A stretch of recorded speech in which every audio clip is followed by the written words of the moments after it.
ሚያዝያ 27 ቀን 2018 ዓ.ም ስራውን በይፋ የጀመረው የትግራይ ምክር ቤት ዶክተር ደብረጽዮን ገብረሚካኤል የክልሉ ፕሬዝዳንት አድርጎ መምረጡ ይታወሳል።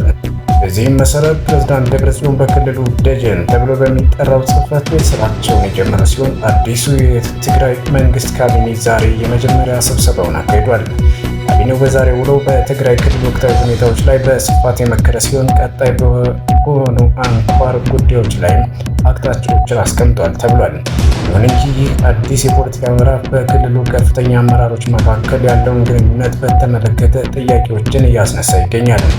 በተለይም ክልሉ በጊዜያዊ አስተዳደር ሲመሩ የነበሩት ጀነራል ታደሰ ወረደ በአሁኑ ሰዓት የት እንደሚገኙና በምን ሁኔታ ላይ እንዳሉ የታወቀ ነገር የለም።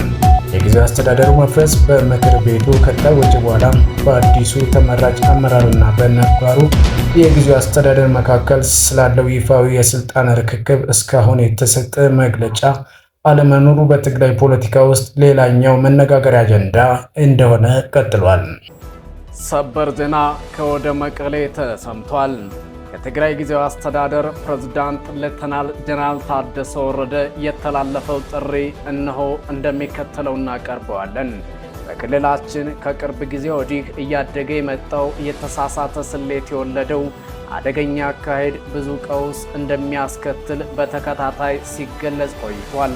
ከዛም ባለፈ የተሳሳተ አካሄድ በሕዝባችን ላይ ሊያደርስ የሚችለውን ቀውስና አደጋ ግምት ውስጥ በማስገባት አደጋውን በልኩ ተረድቶና ምክክርና መግባባት እንዲደረግበት ተደጋጋሚ ጥሪ አቅርበናል።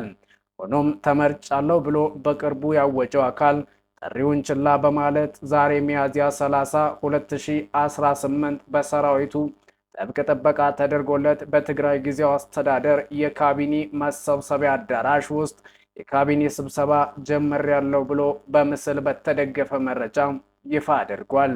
ይህ ድርጊት የቀጣዩ አደገኛ ምዕራፍ መጀመሪያ ይፋ የሆነበት አጥፊ እንቅስቃሴ ስለሆነ ይህ ህገወጥ ተግባር ተከትሎ በህዝባችን ላይ ለሚደርስ ሁሉን አቀፍ ጥፋትና አደጋ ተጠያቂው ራሱ በጉልበት የአስተዳደሩን ስልጣን ለመያዝ እየሞከረ ያለው አካል መሆኑን ለመግለጽ እፈልጋለሁ ሲሉ የትግራይ ጊዜያዊ አስተዳደር ታደሰ ወረደ ሚያዝያ 30 2018 ዓመተ ምህረት በመግለጫቸው አመልክተዋል።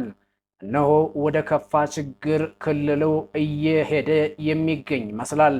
ከዚህ ከፌዴራል መንግስት ውስጥ ምን እርምጃ ይወሰዳል የሚለውም ሌላው አነጋጋሪና አሳሳቢው ጉዳይ ነው። እነሆ ቅርብ እየተከታተልን መረጃዎቹን ወደ እናንተ እናደርሳቸዋለን። የዛሬውን መረጃ ሼርና ላይክ በማድረግ ሌሎች እንዲደርስ የበኩላችሁን ትወጡ ዘንድ ጥሪያችንን እናቀርባለን።